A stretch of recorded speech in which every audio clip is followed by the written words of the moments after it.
some background on this project. I've been working on it all year. It's gone through many iterations, which I won't go through right now, but the kind of final project that I landed on was looking at mediation and how different forms of media and telling a story through different forms of media can affect the story, distill the story, and kind of pull out different elements of it. So I focused on 3 fairy tales, which I will not tell you because I want you to kind of figure it out. It's not going to be that hard to figure out. Hopefully. There are 3 fairy tales that I watched the original, or I watched the Disney version of. I also read the original story of, which is not the original story. It's just the most famous one that's written down or something like that. Which in and of itself is taken from oral tradition. And then I wrote sonnets based on them, / inspired by them, specifically looking at abuse within them. And then I handed it over to these lovely performers, and kind of very minimal direction said, like, run free with this. So this is an experiment in media and what that means. And it's all, aside from the reading of the sonnets, all the movement is improvised. So enjoy.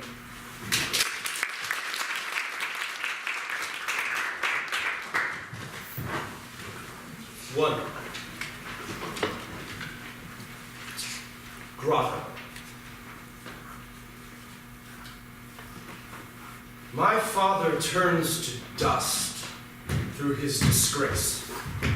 These treasures drawing me towards the sky. Is it sea or tears that wash over my face? Above the foam, perhaps I'll someday fly. But stuck below these waves, I sit and weep. Beloved trinkets, statues, all are sand. The image of the prince I long to keep, but now I may not ever think of that. I cry, but nothing happens, though I wail.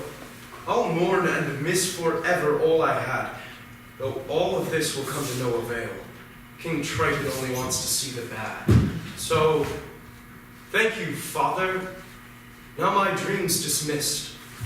But mark my words, someday the air I'll kiss.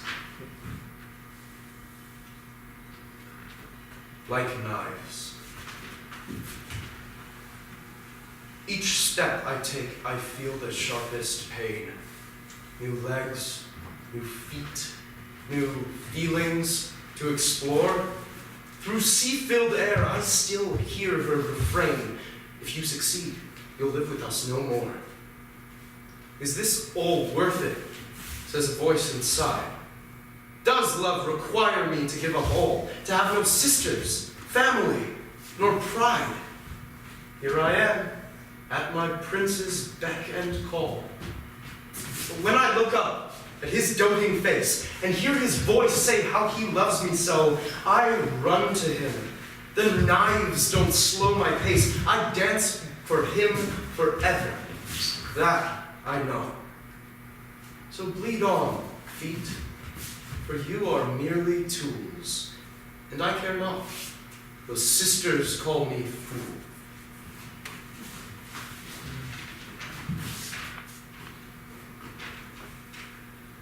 A choice.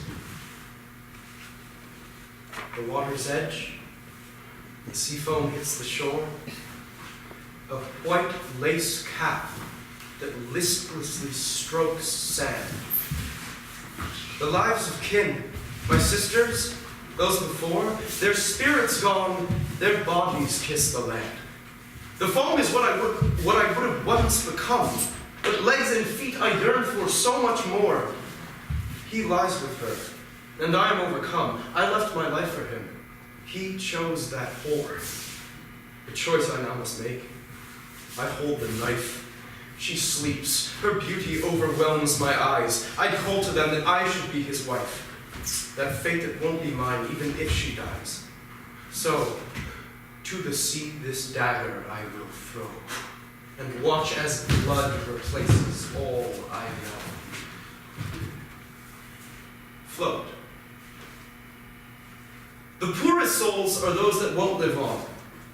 Some 100 years could pass below the surf, or from the land. Once earthly form is gone, float up towards the heavens. age in mirth, but you won't age. You'll live eternally, with loving husbands, souls now intertwined, and never more can you return to see. It's love on earth. You've left all else behind. You made your choice. The dagger won't be plunged. The bosom of the prince stays e'er intact, and his love too. For now, you are expunged. You'll dive from bow to wave. The sea attracts.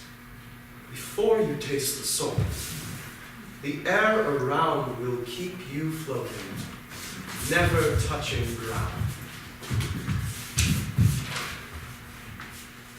Cartoon princess. A girl who wants to be where people go. To see them dance, she'll give her voice away. A tongue cut out, with which she sang so well. She's 5 more sisters, names all start with A. Her hair, her shells, her tail, through these she's known. Young girls sing with her, voices pitched with glee. Then read her tale, and darker things are shown. For in that story, violence is key. The girl on screen may fear the slimy witch, but girl on page makes fateful choice. She treads along, feet fighting to unhitch, while cartoon princess kisses back her voice. One shuffles to her death beyond the bow. The others happy ever after now. 2.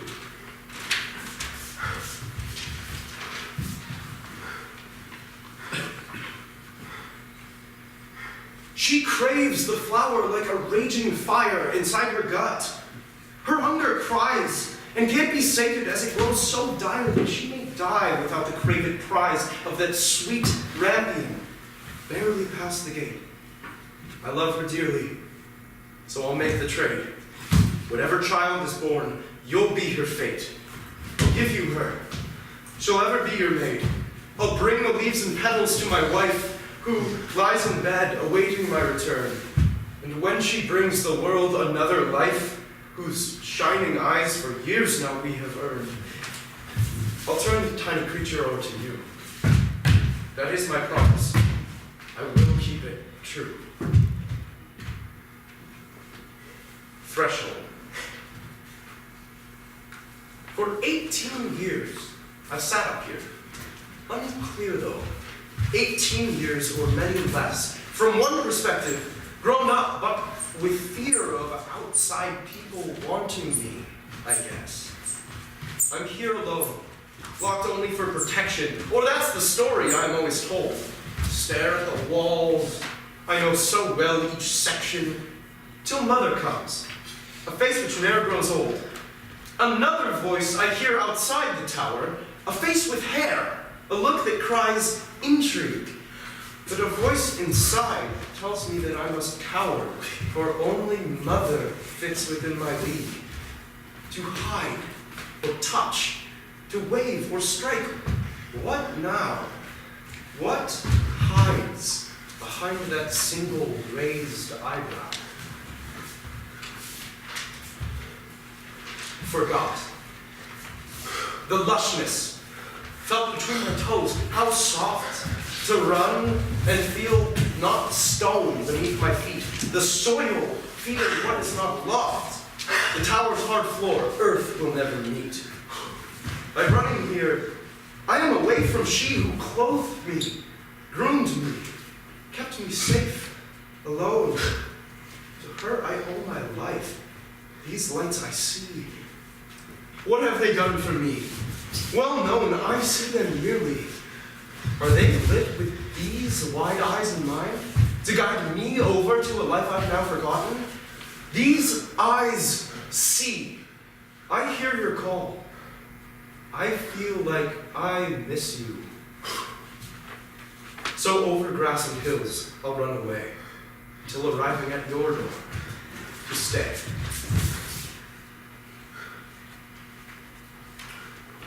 When it all falls apart. It's something, isn't it? when all you thought about the world is quickly ripped apart? Imagine, yes, it's something others thought, but who the other was fractures my heart. She told me, call me mother, as a child. I trusted warnings, I obeyed her rules, and now I know that even when she smiled, it was a shroud. She used me as her tool. Forever young, her only care, but me? How could she care about my growing heart when all she needed was my hand? Well, see, the joke's on her now. That world fell apart. And here I am, with parents full of love, who also sit as boils, all above. Love lost. Blonde hair gleams bright, like wheat hit by the sun, so long and sturdy, pulling me inside. I loved you, so forever, let's be one. Two souls e'er intertwined. That day he cried. He sought me out each day. When nighttime fell, we kept our love a secret from the hag. Since even though I knew I loved him well, I also knew that she would cause a snag. But one day, mouth and stomach gave away his visits. As I grew, I also asked how he came up with ease, but in the day, I wondered why I'd pull her up less fast. She cut off all the wheat and laid a trap. He fell, the thorns cut deep, his eyes now gaps. 3.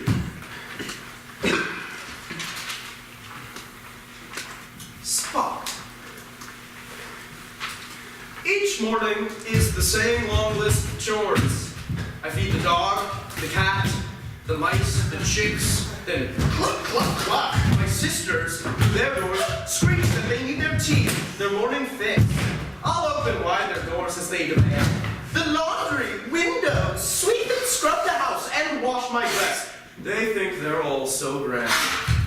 This house was once my home. My father's spouse has made it clear that I'm not welcome here. I burdened her. She spent all our wealth on her 2 daughters, wishing that a mere aesthetic change will, in some form of stealth, make them desire, even though they're rot, while I work for them, scrubbing out this spot. Lentils.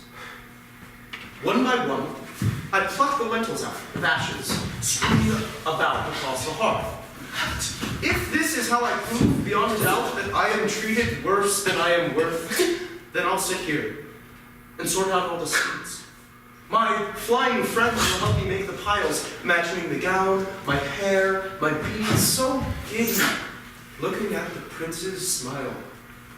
We'll dance the night away, and at the end, he'll ask on bended knee, our hands entwined, if I'll be his bride, forever his best friend. And I won't have to live with those unkind 2 sisters, nor their mother anymore. Their punishments will cut them to the core.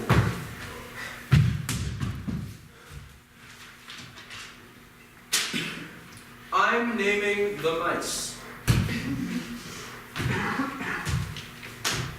I've lost my fucking mind sitting here. I hear mice sing. I talk to all the birds, and dogs, and cats, and rats say in my ear, we'll help you. Who is making up the words that echo through my brain? I need to leave. But where do girls with nothing even go? I'll go to my mother's grave to sit and grieve and think about how nice it was to know what love felt like. La-dee-dee-dum. I'll try and muster hope and dream a dream that not a soul will know. And when they come and bust me out of here, though I may seem insane, I'll love them like all the loves I've lost. And give them all I can. That is the cost. I'm just a pumpkin. The The creatures masquerading as my train, a pumpkin as a carriage, mice to pull the cart the long way down the lane towards the castle. I think back on the wool that sits in tatters piled on my floor, those ripped up fibers. That's who I've become. Once loved and lovely, now another poor young girl, deciding she'd prefer to numb herself instead of face her truth. Here, headed toward the castle, I decide to be the girl that I once knew I was. It feels like yet another way to hide. Once a rush of fear occurs because the pumpkin's changing back into a gourd, and with it dreams of marrying my lord.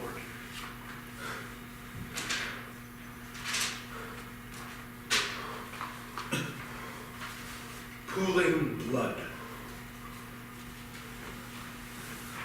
The door is locked. I'm stuck inside this room and forced to wait while sisters maim themselves to fit within my standard. Their perfumes pulled down from my step monsters' gilded shelves and placed on bosoms, hoping they'll disguise the fact that in the slippers, pools of blood are forming. So the prince may have a prize, but not the prize he thought. This one's a dud. The prince returns, brings back the first attempt, and even though the second's still not right, she cuts her heel to lie, so he'll accept her, making her a queen in some new light. But blood will pool, and he will realize that only my foot fits the slipper's size.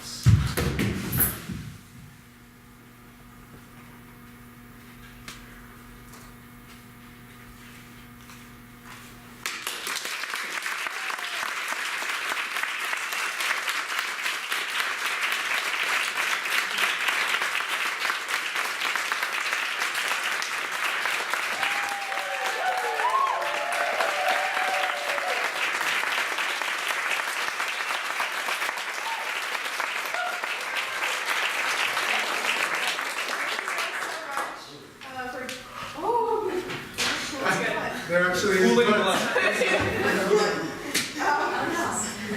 Thank you guys so much for indulging this. Thank you all for coming. Also, it's Sarah's birthday.